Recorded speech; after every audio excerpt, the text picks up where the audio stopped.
মাধ্যমে এই মুহূর্তটিকে আরো সুন্দর করে তোলা হচ্ছে। আমাদের বিশিষ্ট জন রয়েছেন দেবাশিস বন্দ্যোপাধ্যায়, বিশিষ্ট প্রাবন্ধিক পাঁচু রায়, আমাদের মাননীয় শিক্ষামন্ত্রী ব্রাত্য বসু, বিশিষ্ট সাহিত্যিক উল্লাস মল্লিক, বিশিষ্ট সাহিত্যিক এবং প্রকাশক ত্রিদীপ চট্টোপাধ্যায় এবং বিশিষ্ট সাহিত্যিক আনসার উদ্দিন মহাশয় এবং বিশিষ্ট সাহিত্যিক। তিনি বসছেন আমাদের পৌরসভার দোতলায়, তিনি বসেন শনিবার। যদি আমাদের বিরুদ্ধেও কোনো নালিশ থাকে ব্রাত্য বসুর কাছে যাওয়া যায়, নালিশ করা যায়, আমাদের বিরুদ্ধেও বলা যায় যে পুচুদা এই কাজটা ঠিক করেনি। এটা তিনি কিন্তু বিচার করেন, দল দেখেন না। আমি এই কথাই বলতে চাই যে আমি একটা কথা বলি যে প্রত্যেকটা ব্যাপারে অনেক সময় বার্ধক্য ভাতা, বিধবা ভাতা, এটা মাননীয় মুখ্যমন্ত্রীর ইচ্ছা থাকলেও উপায় থাকে না অনেক সময়। কারণ অর্থ তো অত বেশি নেই যে অত টাকা যে চাহিদা সেই তুলনায় অত টাকা মাননীয় জোগাড় করতে পারছেন না। তার কারণ সেন্ট্রাল গভর্নমেন্ট আমাদের প্রচুর টাকা বকেয়া রেখে দিয়েছে।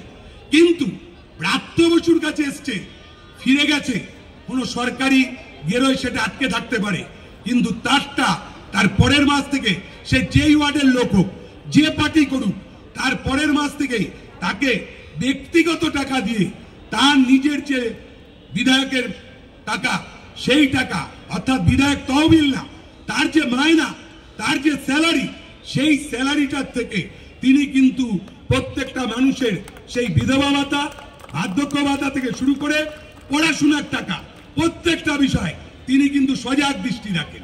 আমি এই কথা বলতে গিয়ে একটা বলি যে একবার উত্তরবঙ্গে গেছি ব্রাত্য বসুর সাথে, ডুয়াসে ঘুরতে গেছি। সেখানে একজন মহিলা, একটা অল্প বয়সী মেয়ে, সে স্যার স্যার বলে ডাকছিল। দাদা এগিয়ে গেল, সেই মেয়েটা জিজ্ঞেস করলো, স্যার আপনি আমাকে চিনতে পারছেন? বললো ঠিক বুঝতে পারছি না, তোমায় দেখেছি হয়তো, মনে পড়ছে না ঠিক, কোথায় গেছিলে বলো তো?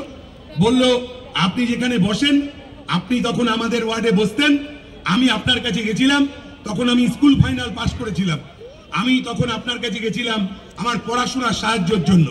তারপরে আপনি আমাকে গ্র্যাজুয়েশন পর্যন্ত পড়াশোনার সাহায্য করেছিলেন, সেই টাকায় আমি গ্র্যাজুয়েট হওয়ার পর আমি মাস্টার ডিগ্রি করেছি এবং এখন আমি একটা আইটি সেক্টরে চাকরি করি। মা বাবার স্বপ্ন ছিল ডুয়াসে নিয়ে আসার, আমি তাদের ডুয়াসে নিয়ে এসেছি। তার মা বাবাও নেমে আসলো, মন্ত্রী তার মা বাবাকেও প্রণাম করলেন। আমি এটা দেখে আমি নিজে আমার চোখ দিয়ে জল বেরিয়ে গেল। আমি ভাবলাম যে আমরা এমন একজন মানুষের সাথে রাজনীতি করার সুযোগ পেয়েছি যে এইটা মানে আমাদের ভাগ্য, এরকম একজন মানুষের সাথে আমরা রাজনীতি করার সুযোগ পেয়েছি।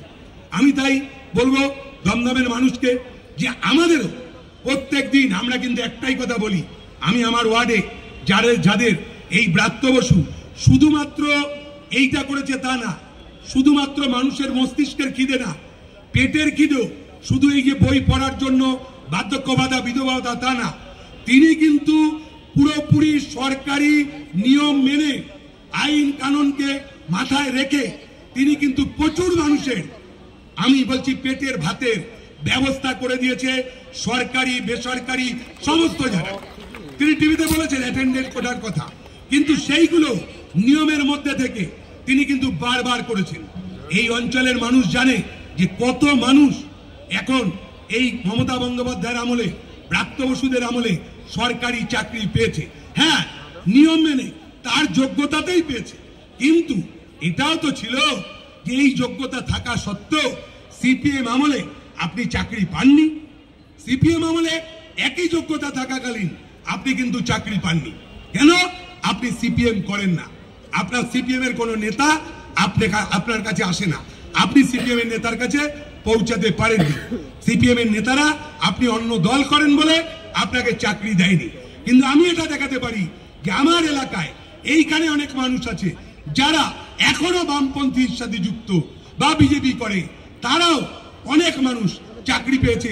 ব্রাত্য বসু একবারও জিজ্ঞাসা করেনি আপনি কোন দল করেন, তিনি আপনার ভাস্পকির চক্ষুর মতো শুধু আপনার পেটের খিদের কথা ভেবে আপনার জীবনের কথা ভেবে, আপনার পরিবারের কথা ভেবে, ভোটের কথা না ভেবে আপনাকে চাকরি দেওয়ার ব্যবস্থা করেছেন। আগামী শনিবার অর্থাৎ আগামীকালও ব্রাত্য বসু আবার এই 11টার সময় আমাদের পৌরসভার দোতলায় বসবে। শত কাজ থাকলেও ঝড় বৃষ্টি যাই থাকুক তিনি কিন্তু এটা মিস করে না। আবার আমি বলছি, আপনাদের যদি আমাদের বিরুদ্ধেও কোনো নালিশ থাকে, আমাদের বিরুদ্ধেও কিছু বলার থাকে, আপনাদের যদি কোনো মতামত, উপদেশ, আদেশ দেওয়ার থাকে, আপনারা বললে তিনি নিশ্চয়ই বিবেচনা করে দেখবে। আপনারা সবাই ভালো থাকবেন। আমি বলবো যে বই মেলা এসছেন, সবাই কিন্তু একটা বই অন্তত কিনবেন, একটা ছড়ার বই কিনুন, একটা লিটল ম্যাগাজিন কিনুন, কিন্তু একটা বই কিনবেন। আর যারা, আমরা যেহেতু পলিটিক্স করি, আমরা যেহেতু রাজনীতি করি, আমি রাজনীতি করতে গিয়ে একটা কথা বলবো যে আমি কিন্তু শুধু আপনারা আসলেন, এই বইমেলায় ঘুরলেন, চলে গেলেন হবে না। কিন্তু আমাদের একটা কন্ডিশন আছে। আমরা বারবার বলেছি সবকটা ছেলেকে, সব মহিলাদের আমরা বলি যে দেখো, তুমি জীবনে একবার একটা মানুষের উপকার অন্তত করো, তোমার তাহলেই দেখবে উপকার করার একটা মানসিকতা তৈরি হবে। কাউকে একটা বই কিনে দাও, কাউকে একটা ওষুধ কিনে দাও। জানি তোমার স্যালারি কম, এই স্যালারিতে হয় না, কিন্তু এই দেওয়াটা তোমায় প্র্যাকটিস করতে হবে, কিছু একটা অন্তত করতে হবে। আমাদের মন্ত্রী এটা দেখিয়েছে, তিনি তো বললাম বার্ধক্য ভাতা, বিধবা ভাতা থেকে শুরু করে পড়াশোনার খরচ।